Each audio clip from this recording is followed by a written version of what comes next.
परम पूज्य संत महात्मागण, बड़ी देर से इस ब्रह्ममय वातावरण में हम गुरु भक्ति के भजनों का आनंद ले रहे थे। आध्यात्म से ओतप्रोत ये वातावरण में अब साक्षात पार ब्रह्म सद्गुरुदेव हमारे बीच मौजूद हैं।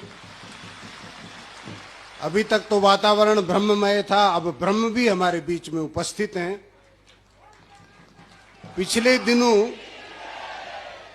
पिछले दिनों हमने देखा कि वैसे तो हम आरती करते हैं, तुम हो एक अगोचर सबके प्राणपति, परंतु महाराज जी ने वो गोचर में सबको दिखा दिया, करके दिखा दिया। गोचर में जो चीज असंभव बताई जाती थी, हम सभी जानते हैं कि उसको गोचर करा दिया।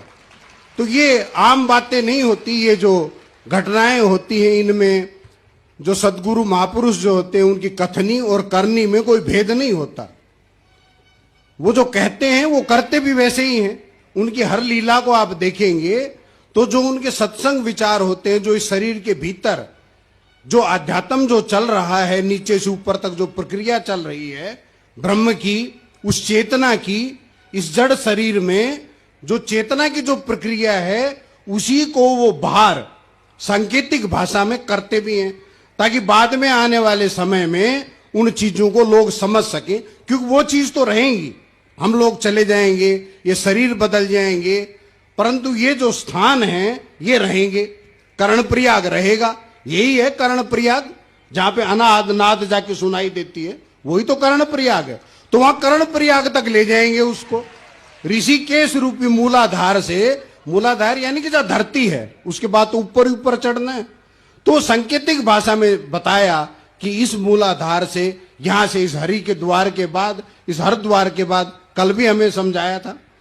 तो उसके बाद जैसे जैसे हम धीरे धीरे ऊपर हम बढ़ते हैं तो वही गोचर होने लगता है। कहां से गोचर होने लगता है? कहीं आप मैप में देखेंगे और इस शरीर का उसके साथ आप मूल्यांकन करेंगे या देखेंगे इस मैप को मिला के, तो आपको लगेगा कि आप विभिन्न प्रयागों से होते हुए कहां जा रहे हैं। आगे का प्रयास बद्रीनाथ जग जाने का आपको करना है।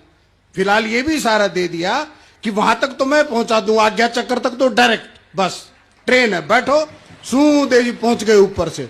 अब उसके आगे अपना प्रयास कर लो, और थोड़े से प्रयाग बच गए, विष्णु प्रयाग है, फिर बद्रीनाथ है, पहुंच जाएगी। उसके लिए थोड़ा तो प्रयास करना होगा ना, और नहीं कर पाएंगे तो फिर शरणागति हो जाइए, फिर वहां अपने आप पहुंचा देंगे, वहां भी कभी पहुंचा देंगे। अब उसकी तो मतलब वो तो हम पे निर्भर करता है ना भाई, हम शरणागत करें। मुझे एक छोटी सी बात याद आ गई। एक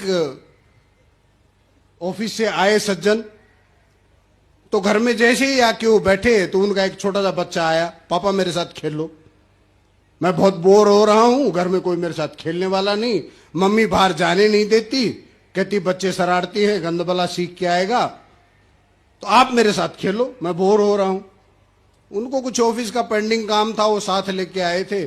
तो उन्होंने सोचा अब ये भूत पीछे पड़ गया और काम करने नहीं देगा, तो उन्होंने चुपके से आंख बचा के, और एक मैप था वर्ल्ड का, उसका ऐसे ऐसे फाड़ा, कई सारे टुकड़े करे, और उस बच्चे को कहा अच्छा ठीक है, तू पहले एक काम कर, तू बैठ के इस मैप को जोड़, इस मैप को जब तू जोड़ देगा तो उसके बाद मैं तेरे साथ खेल लूंगा। उन्होंने सोचा मैप जोड़ने में इसको कई घंटे लगेंगे, और इतनी देर में मैं अपना काम ऑफिस का निपटा दूंगा, उसके बाद इसका भी मन बहला दूंगा।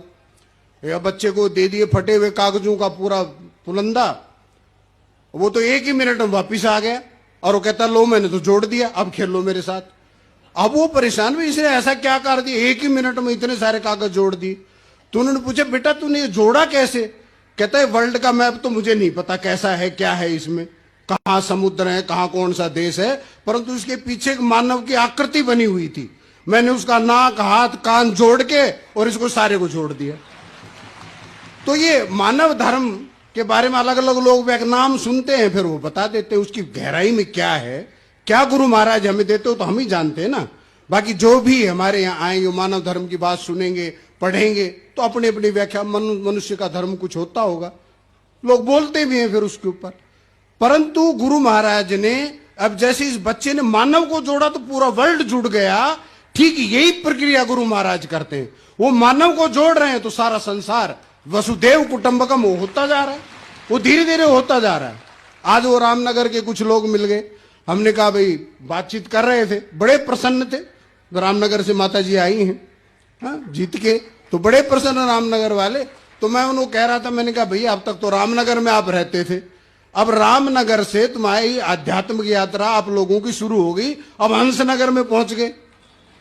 अब हंसनगर में पहुंच गए, रामनगर से यहां ले आए। राम को तो पहले से ही मानते हो। हमने कहा भाई हम जब दरबार में आए तो सबसे पहले हमने किताब पढ़ी थी गीता और रामायण पढ़ने वालों से निवेदन। उससे पहले रामायण को कुछ देखते तो कहानी दिखा करती थी उसमें। लेकिन जब यहां आके दरबार में उस मूल तत्व को, उस आध्यात्म को, उस चेतना को जाना, जो चेतना इस शरीर के भार को उठा के घूम रही है, जिसके निकल जाने के बाद इसी शरीर को उठाने के लिए 4 की जरूरत पड़ती है, और वो 4 में से वो कानाफूसी करते रहे, बहुत भारी है यार, जा जल्दी बदल ले, जल्दी बदल ले।